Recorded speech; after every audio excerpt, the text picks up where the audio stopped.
राम राम राम राम राम राम राम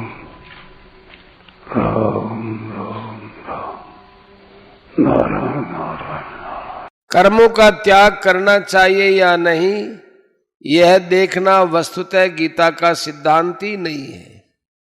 गीता के अनुसार कर्मों में आसक्ति ही त्याज्य है। कर्म योग में कर्म सदा दूसरों के लिए होता है और योग अपने लिए होता है। अर्जुन कर्म को अपने लिए मानते हैं, इसलिए उन्हें युद्ध रूप कर्तव्य कर्म घोर दिख रहा है। इस पर भगवान स्पष्ट करते हैं कि आसक्ति ही घोर होती है, कर्म नहीं। कर्मेंद्रिय ही कर्मयोगम आरभते, जैसे इसी श्लोक के प्रथम चरण में इंद्रियाणी पद का तात्पर्य 10 इंद्रियों से है, ऐसे ही यहां कर्मेंद्रिय पद को 10 इंद्रियों का वाचक समझना चाहिए।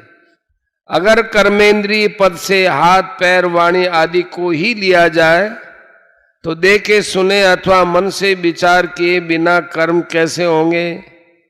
अतः यहां सभी करणों अर्थात अंतःकरण और बहिकरण को भी कर्मेंद्रियां माना गया है, क्योंकि इन सब से कर्म होते हैं। जब कर्म अपने लिए न करके दूसरों के हित के लिए किया जाता है तब वह कर्म योग कहलाता है। अपने लिए कर्म करने से अपना संबंध कर्म तथा कर्म फल के साथ हो जाता है, और अपने लिए कर्म न करके दूसरों के लिए कर्म करने से कर्म तथा कर्म फल का संबंध दूसरों के साथ तथा परमात्मा का संबंध अपने साथ हो जाता है, जो कि सदा से है।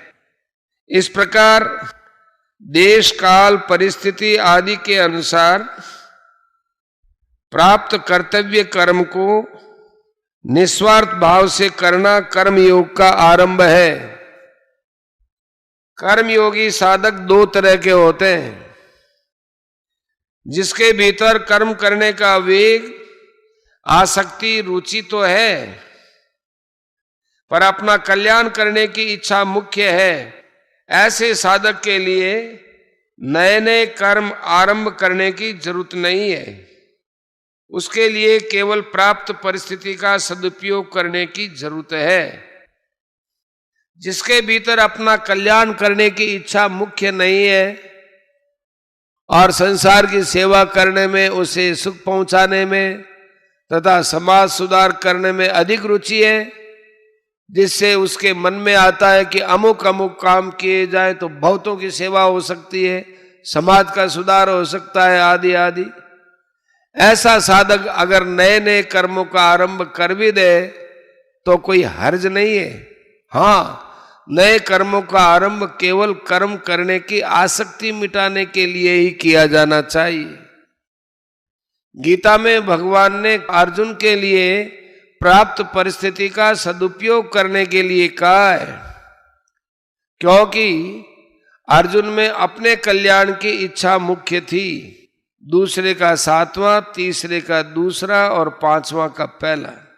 सविशिष्यते, जो अपने स्वार्थ का फल की आसक्ति का त्याग करके मात्र प्राणियों के हित के लिए कर्म करता है, वह श्रेष्ठ है। कारण कि उसकी मात्र क्रियाओं का प्रवाह संसार की तरफ हो जाने से उसमें स्वतः असंगता आ जाती है। साधक का जब अपना कल्याण करने का विचार होता है तब वह कर्मों को साधन में विघ्न समझकर उनसे उपराम होना चाहता है, परंतु वास्तव में कर्म करना दोषी नहीं है, प्रत्युत कर्मों में सकाम भावित दोषी है। अतः भगवान कहते हैं कि बाहर से इंद्रियों का संयम करके भीतर से विषयों का चिंतन करने वाले मिथ्याचारी पुरुष की अपेक्षा आसक्ति रहित होकर दूसरे के हित के लिए कर्म करने वाला श्रेष्ठ है। वास्तव में मिथ्याचारी पुरुष की अपेक्षा स्वर्ग आदि की प्राप्ति के लिए सकाम भाव पूर्वक कर्म करने वाला भी श्रेष्ठ है।